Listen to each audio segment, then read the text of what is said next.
Assalamualaikum warahmatullahi wabarakatuh. Teman-teman dan saudara-saudaraku sekalian yang berbahagia, bertemu lagi bersama saya Zainal Arifin di channel saya, channel Bincang Sana Sini. Bagi teman-teman yang belum bergabung, bagi teman-teman yang baru melihat channel ini, silahkan teman-teman meluangkan waktunya untuk mensubscribe, untuk men-like dan men-share-nya.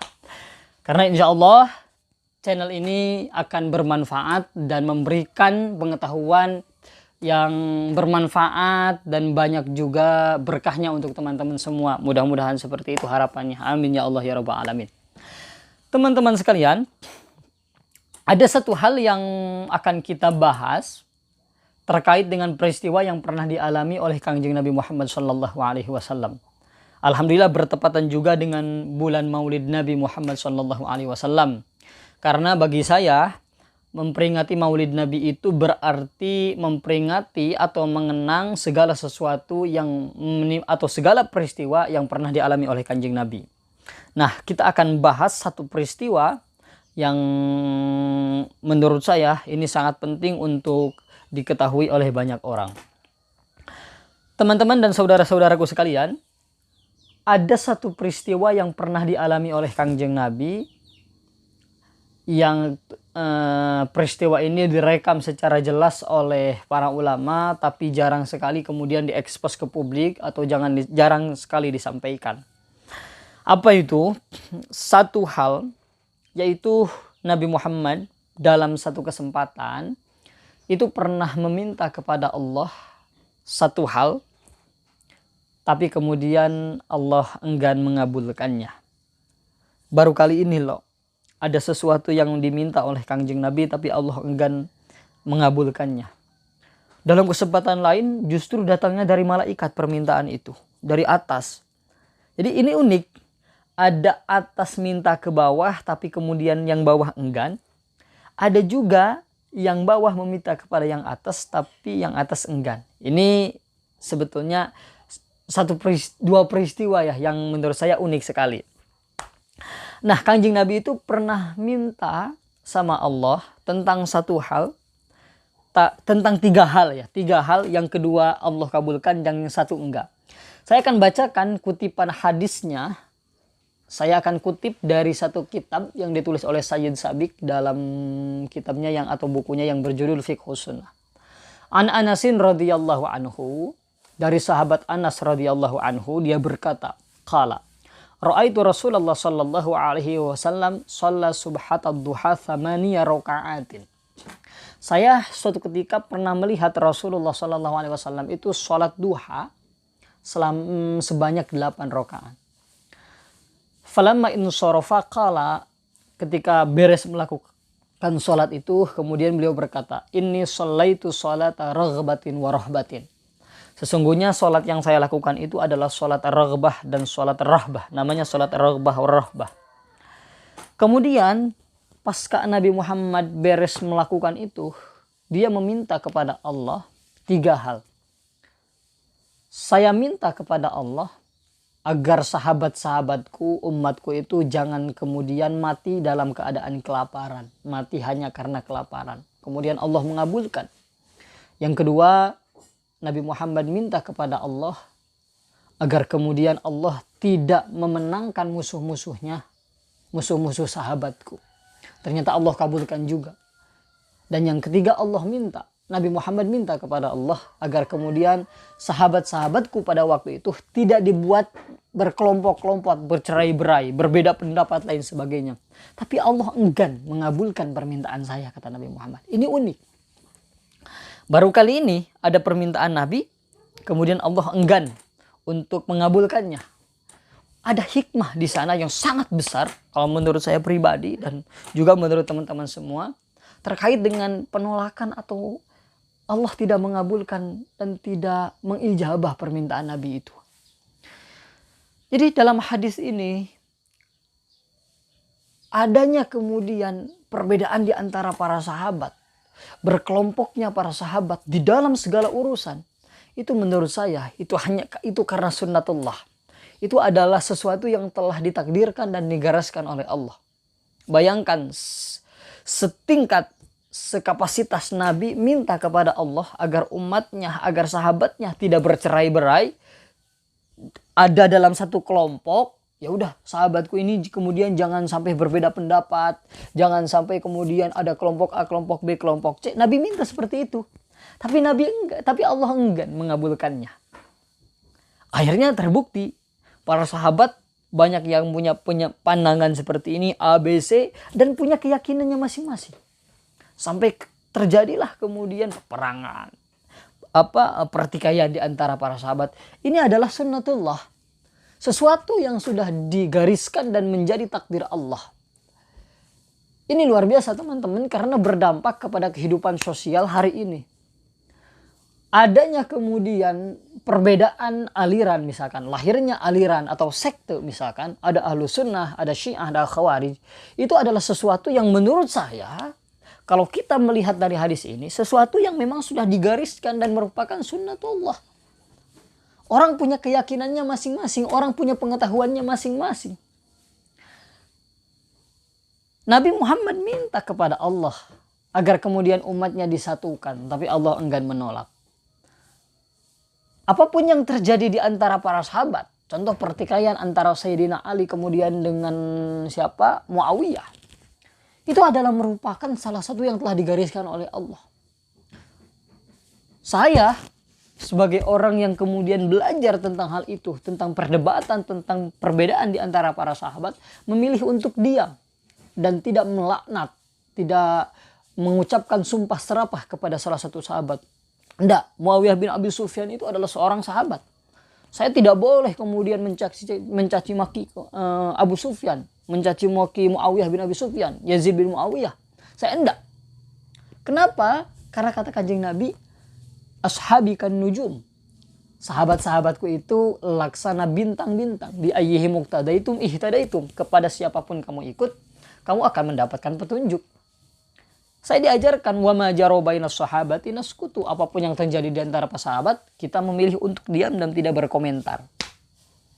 Nah, apa yang terjadi di antara para sahabat, yaitu perbedaan, sebetulnya itu adalah merupakan sunnatullah. Dan apa yang terjadi pada saat ini, perbedaan pada saat ini, dalam masalah akidah sekalipun, dalam masalah agama sekalipun, itu merupakan sunnatullah. Merupakan garis-garis yang telah ditentukan oleh Allah. Itu hak prerogatif Allah. Nah, terkadang banyak orang yang kemudian melampaui haknya sebagai manusia.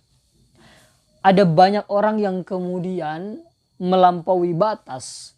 Dia seolah-olah ingin menjadi Tuhan. Apa itu? Dengan cara apa itu? Dengan cara berusaha untuk menyeragamkan satu orang. Kadang ada orang tertentu itu yang ingin semuanya misalkan masuk Islam semuanya. Ada. Memang kita dituntut atau kita dianjurkan untuk melakukan dakwah agar orang-orang itu masuk Islam. Tapi itu hanya sebatas ajakan, tidak kemudian paksaan. Saya paling tidak setuju kalau misalkan ada orang dengan penuh paksaan memaksa orang lain untuk masuk Islam, untuk masuk Kristen. Enggak, bahkan ada islamisasi, kristenisasi. Ya, teman-teman yang Islam misalkan, ada islamisasi, ada yang Kristen, ada kristenisasi. Kadang-kadang orang-orang Islam itu marah kalau misalkan ada kristenisasi, ya kan begitu. Upaya-upaya menjadikan seseorang sebagai Kristen. Tapi orang Kristen, saya ingin tanya, apakah dia juga tidak marah kalau misalkan ada semacam islamisasi? Ini sebetulnya yang kemudian menuai problematika dan menuai permasalahan. Keyakinan itu adalah sesuatu yang tidak bisa dirubah dan tidak bisa digoyahkan. Ketika seseorang sudah punya keyakinan, maka sulit untuk kemudian dia berpindah dari keyakinan itu. Katakanlah begini, ada seorang Kristen, dia sudah meyakini keyakinannya itu. Susah untuk kemudian pindah ke Islam itu. Dan bagi saya pribadi, seseorang yang meyakini keyakinannya, contoh ada Kristen meyakini kekristenannya, ajaran-ajarannya, dia tidak bisa disebut kafir. Kosakata kafir dan muslim itu kan timbul sebetulnya pada masa periode Mekah. Termasuk ayat yang turun atau surat Al-Kafirun yang turun, itu adalah surat yang turun di Mekah. Kosakata kafir itu lahir pada keadaan masyarakat yang memang sudah mengakui, sudah meyakini kebenaran Nabi Muhammad dan Al-Quran. Tapi kemudian orang-orang yang ada di Mekah itu enggan untuk masuk Islam. Kenapa? Karena status quo mereka takut hilang. Kayak Abu Jahal, Abu Lahab itu kan orang-orang petinggi Mekah. Kalau dia masuk Islam, wah bisa turun derajatnya sebagai misalkan sebagai pahlawan, sebagai orang tertinggi di sana. Tapi kemudian mereka enggan untuk masuk Islam hanya karena satu, yaitu karena mengamankan status quo. Nah, kafir itu hanya bisa dinobatkan terhadap seseorang yang sudah meyakini kebenaran Islam. Oke, misalkan ada orang yang mengatakan, wah sekarang tidak mungkin dong ada orang yang meragukan Islam. Kata siapa? Tidak bisa begitu. Orang itu, seseorang itu akan meyakini dan akan memegang keyakinannya selama dia tidak ragu. Dan bagi saya pribadi, dia tidak bisa disebut sebagai kafir. Orang non-muslim itu belum tentu kafir bagi saya. Bagi saya pribadi begitu. Karena yang disebut dengan kafir adalah orang yang menutupi kebenaran. Kalau sudah menutupi kebenaran, berarti dia sudah mengetahui bahwa ada kebenaran di luar itu. Kalau sudah ada keyakinan, ada kebenaran di luar itu, kemudian dia menutupinya atau enggan mengikutinya, nah itu disebut kafir. Jadi orang non-muslim tidak mesti kafir. Nah teman-teman, perbedaan ini yang kemudian banyak menjadi celah terjadinya banyak pertikaian di antara orang-orang. Saya ingin mengatakan karena satu sebetulnya. Dia tidak memahami hakikat beragama dan hakikat perbedaan. Seseorang lebih banyak menekankan keseragaman daripada perbedaan itu. Sebetulnya kan kita diajarkan bahwa keragaman itu adalah menjadikan kita untuk saling toleransi antar umat beragama. Kamu Kristen, saya Kristen, gak masalah. Selama tidak saling mengganggu. Bahkan pernikahan terhadap non-muslim itu dibenarkan. Ini sebetulnya karena itu. Karena toleransi atau perbedaan itu sebetulnya harusnya melahirkan toleransi dan rahmat, kasih sayang. Bukan saling mencaci maki. Makanya pernikahan dalam beda agama, dalam lintas agama ya, itu menurut saya mengajarkan artinya toleransi. Karena perbedaan itu adalah merupakan sunnatullah. Selama masing-masing dari kita meyakini bahwa memang ada satu kebenaran di sana, yaitu Allah atau Tuhan itu sendiri.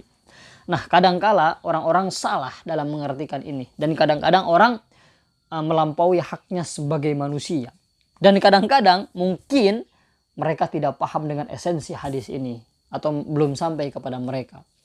Nah, keragaman ini sebetulnya adalah merupakan rahmat dan merupakan sunnatullah. Teman-teman semua, mungkin itu yang bisa saya sampaikan. Bagi teman-teman yang baru gabung dengan channel saya, silahkan like, subscribe, and share. Mudah-mudahan banyak bermanfaat. Dan mudah-mudahan bincang sana sini ini menjadi channel yang keren, banyak manfaatnya, dan menebar rahmat. Sekian dari saya, gue Zainal Arifin. Assalamualaikum warahmatullahi wabarakatuh.